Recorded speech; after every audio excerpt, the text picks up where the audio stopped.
مفتی طارق مسعود special. تو قدرت کی طرف سے غریب ہونا، قدرت کی طرف سے بیمار ہونا، اس میں اللہ کی مدد ہوتی ہے۔ جو اپنی حماقتوں سے لوگ پراٹھے کھا کھا کے بیمار ہوتے ہیں، اللہ کی طرف سے پھر مدد نہیں ہوتی ہے۔ پراٹھا آ گیا تو میں 1 منٹ کی بات کہہ دوں، دیکھو میں کچھ باتیں بیان میں کہتا ہوں، لوگ ایز اٹ از اس کو لے کے اپنی صحتوں کو برباد کرتے ہیں۔ اب میں اکثر پراٹھے کا ذکر، ہوٹل کا پراٹھا، سفید پراٹھا، گھی کا پراٹھا، یہ والا پراٹھا، دمبے کی چربی، فلانے کی چربی، لوگ اس کو ایز اٹ از لیتے ہیں۔ پہلے ہی کولیسٹرول کے ڈبے بن چکے ہیں، وہ گھی کے ڈبے بن چکے ہیں۔ جب وہ یہ چیزیں کھانا شروع کرتے ہیں تو وہ اور زیادہ پھٹ پھٹا کے دھماکے سے ہلاک ہو جاتے ہیں۔ پھر میرے اوپر الزام لگتا ہے کہ اس نے ہمیں پراٹھوں پہ ڈالا ہے۔ سمجھتے ہو کہ نہیں سمجھتے؟ ایک چھوٹی سی بات آپ سے کر دوں تاکہ پراٹھے اور گھی کی چربی، آپ کی دمبے کی چربی سمجھ میں آئے آپ کے۔ ایک تو میں نے تو دمبے کی چربی پہ بیان کیا ہے، اس میں میں نے ورزش کا بھی تذکرہ کیا ہے۔ اب آپ چربی تو کھا رہے ہو دمبے کی،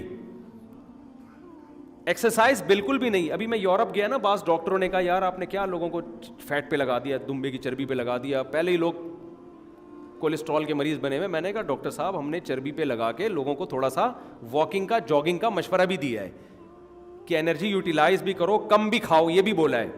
اب یہ تھوڑی کہ 3-4 پراٹھے پھوڑنے کے بعد آپ دمبے کی چربی بھی کھا رہے ہو بیٹھ کے، وہ تو مرو گے۔ تو ایسے ہی ہے جیسے 4 شادیوں والا بیان تو سن لیا، عدل و انصاف والا بیان وہ اس دن اتفاق سے اس بیان میں آئے نہیں تھے۔ وہ ایسے ہے نا، ایک آدمی گیا، بھائی یہ کلپ پورا بنا دینا جو جہاں سے شروع کیا، یہ بیچ میں نا گڑبڑ ہو جاتی ہے، ادھوری باتیں آ رہی ہوتی ہیں۔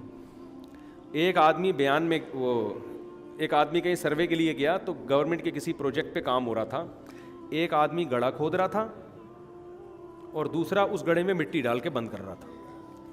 اس نے دیکھا یار یہ عجیب حماقت والا کام ہو رہا ہے کہ ایک بندہ گڈھا کھودتا ہے، دوسرا مٹی ڈال کے اس گڈھے کو بند کر دیتا ہے۔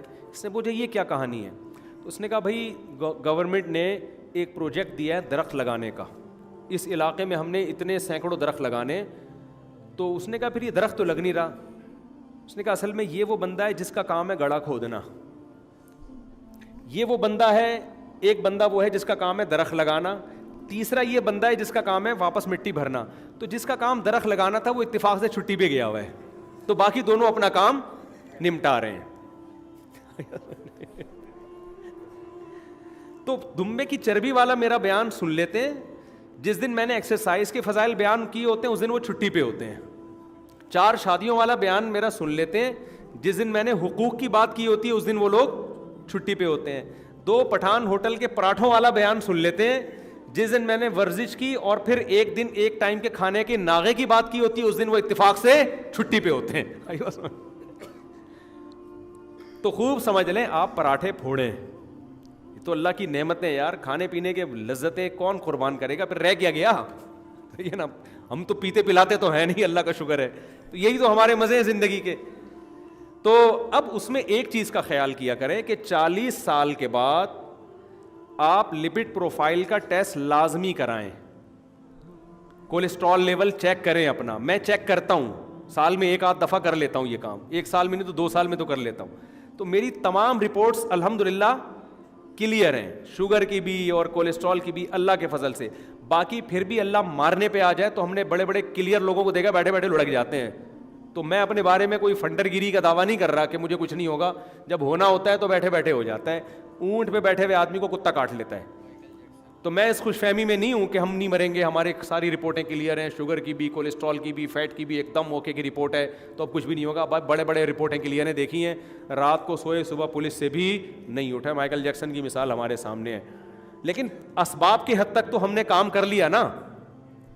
اب اگر مر بھی گئے، بیمار ہو گئے، تو یہ کس کی قدرت سے ہوں گے؟ اللہ کی قدرت سے ہوں گے، اپنی طرف سے۔ بھائی جو بہت وہمی بھی نہیں بنو کہ ہر وقت رپورٹیں ہی کراتے رہو بیٹھ کے، بعض لوگ وہمی ہو جاتے ہیں، ہر وقت رپورٹیں، اتنا بھی نہیں۔ لیکن 40 سال کے بعد اس جو غذائیں ہم لوگ کھا رہے ہیں، جس انوائرمنٹ میں ہم لوگ رہ رہے ہیں، یہاں یہ میں سمجھتا ہوں ضروری ہے کہ آپ سال میں 1 دفعہ شوگر کا اور کولیسٹرول کا، لپڈ پروفائل میں سب چیزیں آ جاتی ہیں، وہ ٹیسٹ لازمی کرا لیں۔ شوگر کا تو الگ سے کرانا پڑے گا۔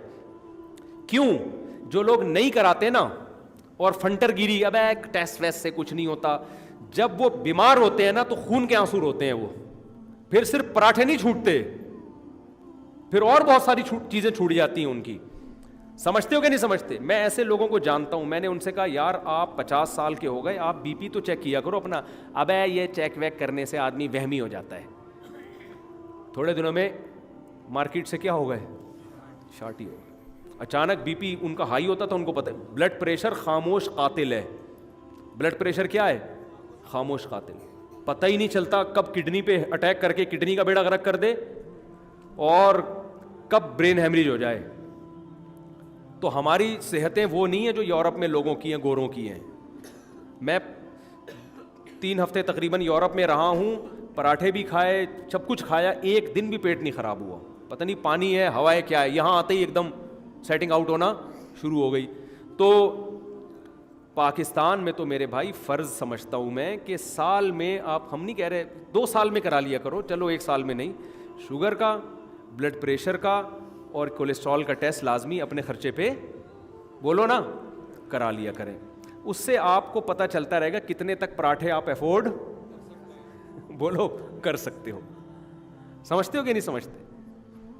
تو اللہ کا شکر ہے اب تک پراٹھے افورڈ جو سیٹنگ چل رہی ہے نا, جو ٹیسٹ ہیں وہ صحیح آ رہے ہیں الحمدللہ. تھوڑی بہت ایکسرسائز بھی کر لیتا ہوں, واکنگ بھی کر لیتا ہوں. سمجھتے ہو کہ نہیں سمجھتے؟ نیند جب کمی ہو تو پھر اس کو پورا کرتا ہوں کسی طریقے سے. جیسے سفر میں نیندیں نہیں ہو رہی ہوتی ہیں, زیادہ ٹینشن ہوتی, اس کو میں پھر پورا کرتا ہوں. میں اس میں کمپرومائز نہیں کرتا. میرے گھر والوں کو پتہ ہے کہ جب میری کھوپڑی گھومتی ہے اور میں کہتا ہوں سونا ہے, تو پھر کسی کا باپ بھی نہیں ہم کو جگا سکتا, پھر سونا ہے. پھر کوئی فون بھی فلائٹ موڈ پہ, وہ تو اکثر رہتا ہے. کیونکہ جب آدمی کی نیند خراب ہوتی ہے, ڈپریشن میں جانا شروع کرتا ہے, اسٹریس میں جاتا ہے. نیند کی کمی سے اتنے مسائل کھڑے ہوتے ہیں نا, اتنے مسائل کہ آپ 100% درست ہو کے بھی 100% خراب ہو جاتے ہو آپ. اتنے مسائل, ایک تو چڑچڑا ہو جاتا ہے آدمی, بات بات پہ ویسے غصہ کر رہا ہوتا ہے. تو اس لیے یہ جو ہے نا, اپنے ماں باپ کا تو لازمی کراؤ, ان پہ ترس کھاؤ. ایسے کیس دیکھو, ہم دنیا میں ٹریولنگ کی ہے, ہم ملک میں بھی بہت ٹریولنگ کی ہے, بہت لوگوں سے ملے. ابا کا بلڈ پریشر چیک نہیں کرتے تھے بچے, ایک دن ہائی ہوا, ابا کومے میں چلے گئے. 20 سال سے 15 سال سے بستر پہ کومے میں پڑے ہوئے ہیں. یار اس سے بہتر نہیں تھا کہ تم کر لیتے تاکہ اسی وقت کنٹرول کر لیتے اس کو. آپ ٹیسٹ کرا لو, ہو سکتا ہے شوگر ہونے والی ہو آپ کو, ابھی سے کنٹرول کر لو گے تو 10-20 سال آگے چلی جائے گی. نہیں کرا رہے آپ, کھائے جا رہے ہو, فیٹ بڑھتا جا رہا ہے. جب ہو گئی تو یہ چھوڑنے پڑیں گے لڈو. ابھی اللہ کا شکر ہے ہم رسگلے بھی کھا سکتے ہیں, لڈو بھی کھا سکتے ہیں, اور پراٹھے بھی پھوڑ سکتے ہیں. ملائی تو ابھی بھی نہیں چھوڑتا, میں گھر میں جاتا ہوں میں ملائی نہیں چھوڑتا. ملائی تو جب بلائی آتی ہے نا اس کے اوپر, کیا زبردست منظر ہوتا ہے یار, خدا کی قسم. یورپ میں ایک واش روم میں لوٹا دیکھ کے اتنی خوشی نہیں ہوئی مجھے جتنا گھر میں ملائی دیکھ کے خوشی ہوتی ہے. حالانکہ کولیسٹرول ہے وہ فل, ڈاکٹر منع کرتے ہیں, لیکن یار ہم کیسے چھوڑ دیں یار. تو وہ ملائی ہے, اس کو چمچ سے ہم کھا جاتے ہیں, اللہ کا شکر ہے الحمدللہ.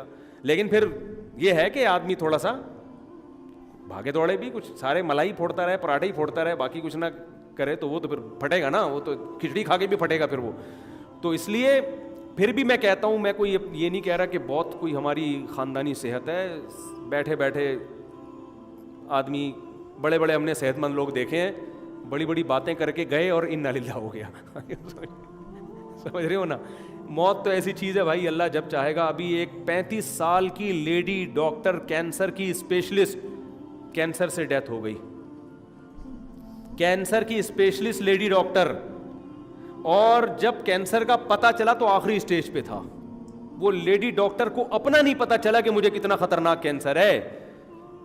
تو یہ عبرت کے لیے کافی ہیں یہ واقعات. کو صحت وحت یہ ایسی چیزیں نہیں ہے جس پہ انسان شو مارے. 2 منٹ میں بندہ مارکیٹ سے کیا ہوتا ہے, شارٹ ہوتا ہے. ایسا پتہ ہی نہیں ہوتا اندر باڈی میں ہو کیا رہا ہے. تو رپورٹیں سب کلیئر آ رہی ہوتی ہیں, اور پتہ چلتا ہے ایک دن پتہ چلا کہ حضرت کی رپورٹ ہی کلیئر نہیں ہے, یعنی انا للہ ہی ہو گیا ان کا.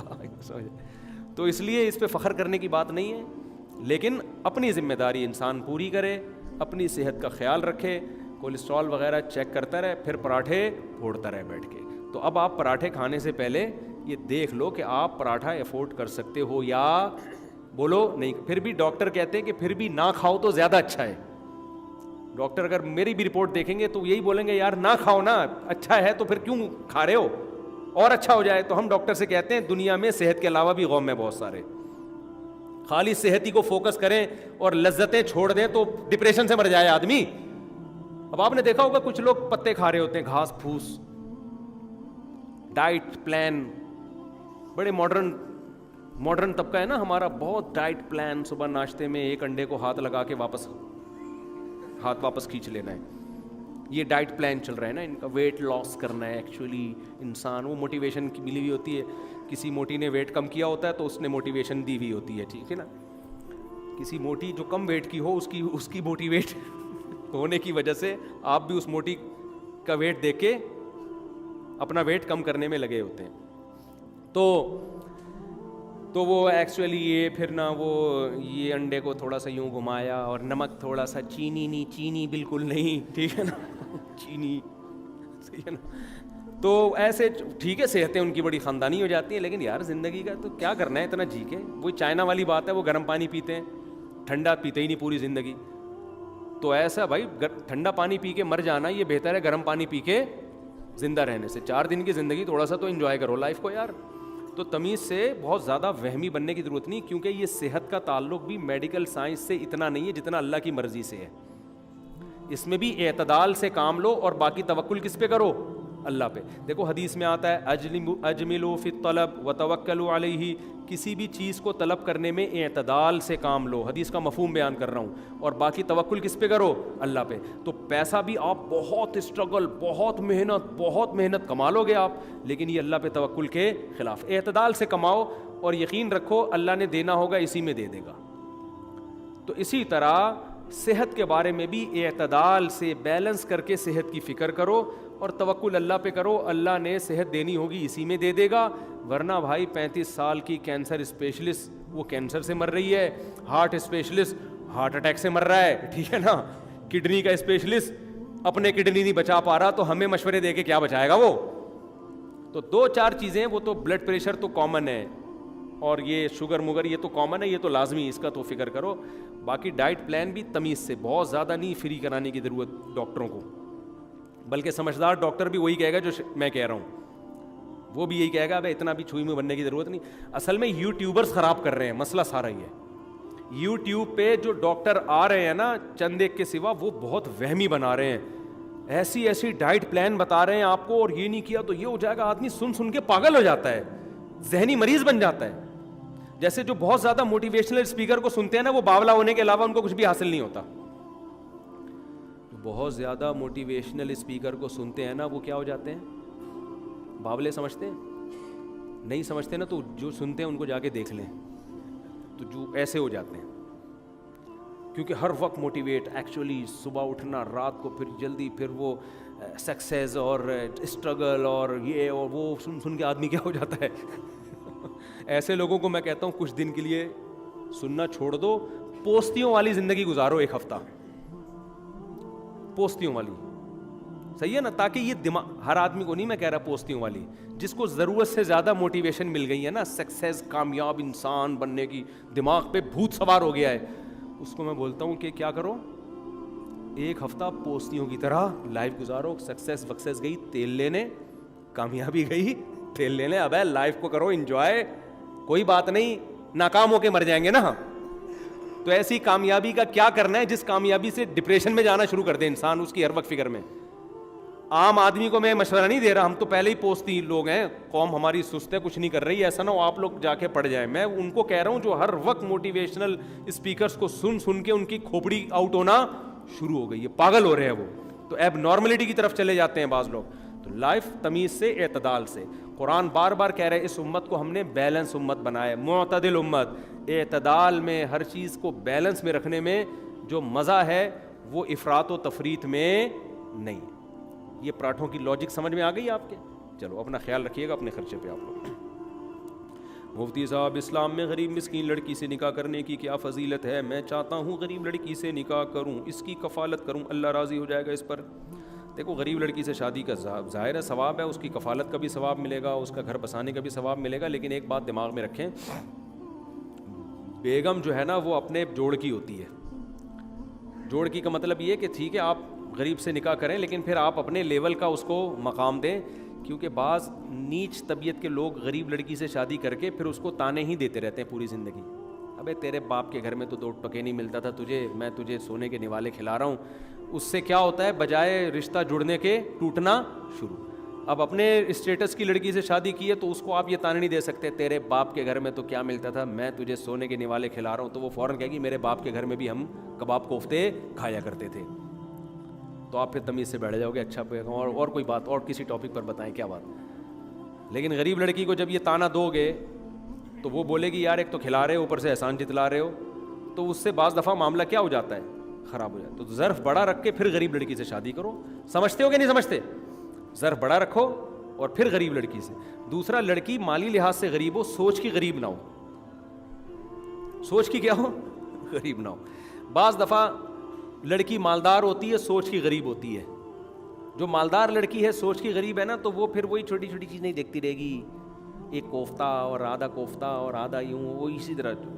حالانکہ پیسے والی ہوتی ہے لیکن سوچ کی غریب ہوتی ہے. بعض سوچ کی پیسے والی نہیں ہوتی مگر سوچ کی کیا ہوتی ہیں, مالدار ہوتی ہیں. جو کھلا دیا بھائی ٹھیک ہے یار ٹھیک ہے, وہ کیلکولیشن نہیں کر رہی ہوتی بیٹھ کے. تو آج کل یہ تو دیکھا جا رہا ہے کہ کس کی جیب میں کتنا پیسہ ہے, کس کی کھوپڑی میں کتنا کھوپڑی کے لحاظ سے کون مالدار ہے, یہ تو دیکھتے ہی نہیں ہیں. تو جو ذرا ظرف کے وسیع لوگ ہوں نا, جو خدمت کو پہچانتے بھی ہوں کہ یار دیکھو اس نے ہماری خدمت کی ہے, تو اس کو وہ خود سوچتے ہوں, تو یہ چیزیں بہت ضروری ہیں سوچنے کے لیے. باقی تمام دوائیں بچوں کی پہنچ سے دور رکھیں اور استعمال سے قبل بوتل کو اچھی طرح ہلا لیا کریں. پھر بھی آرام نہ آئے تو قریبی ڈاکٹر سے رجوع کریں. اچھا بھائی, غریب لڑکی سے شادی میں فائدہ ہی کہ 4 شادیاں آرام سے ہو سکتی ہیں. 4 غریب لڑکیوں کا خرچہ ایک مالدار لڑکی سے کم ہوتا ہے. ایک مالدار سے کر لو گے نا تو تمہارا اتنا خرچہ کرا دے گی وہ کہ کر ہی نہیں سکتے تم دوسری. اور چترول الگ لگائے گی کیونکہ وہ پاورفل ہوتی ہے, پیسہ اس کے پاس بھی ہے, اس کے باپ دادے بھی بڑے لینڈ لارڈ ہیں. تو غریب سے نکاح میں فائدہ یہ بھی ہوتا ہے کہ آپ کفالت آرام سے کر لیتے ہیں, تھوڑا میں وہ خوش ہو جائے گی, تو 4 آرام سے ہو جائیں گی آپ کی. لیکن میں نے پھر بتایا سوچ کی غریب نہ ہو. دیر آر 2 ٹائپس آف غریب. کچھ غریب وہ ہوتے ہیں جو قدرت کی طرف سے غریب ہیں, یہ ٹھیک ہے. کچھ اپنی حماقتوں اور حرکتوں کی وجہ سے غریب ہوتے ہیں, یہ بہت خطرناک ہوتے ہیں. یہ والے غریبوں کو لفٹ نہیں کرایا کرو, یہ گلے پڑ جائیں گے تمہارے. دیکھو ایک لڑکا یونیورسٹی میں پڑھتا ہے, محنت کرتا ہے, بزنس میں توجہ دیتا ہے, پھر بھی اللہ کی طرف سے رزق کے دروازے نہیں کھل رہے, یہ بھی غریب ہے یا نہیں؟ لیکن یہ برا نہیں ہے, اس کے ساتھ دوستی بھی ہو سکتی ہے, گزارا بھی ہو سکتا ہے. ایک غریب وہ ہے جو مکھنچو ہونے کی وجہ سے غریب ہے, نہ پڑھتا ہے, یونیورسٹی میں جاتا ہے تو سب سے پیچھے کلاس میں بیٹھ کے وہاں بھی گپے مارتا رہتا ہے, یونیورسٹی کا کہہ کے ادھر ادھر نکل جاتا ہے, گٹکوں پہ ٹائم, گٹر کے ڈھکنوں پہ, اب تو ڈھکن ہی ختم ہوتے جا رہے ہیں الحمدللہ, گٹر کے ڈھکن چوری کرتا ہے, سمجھ لو, ادھر بیٹھا ہے ادھر بیٹھا ہے, یوں ٹائم, یہ بھی غریب ہی ہے نا. یہ بڑا ڈینجرس قسم کا غریب ہے, اس سے دور رہو, اس کی غربت پہ ترس مت کھاؤ, یہ تمہیں کھا جائے گا.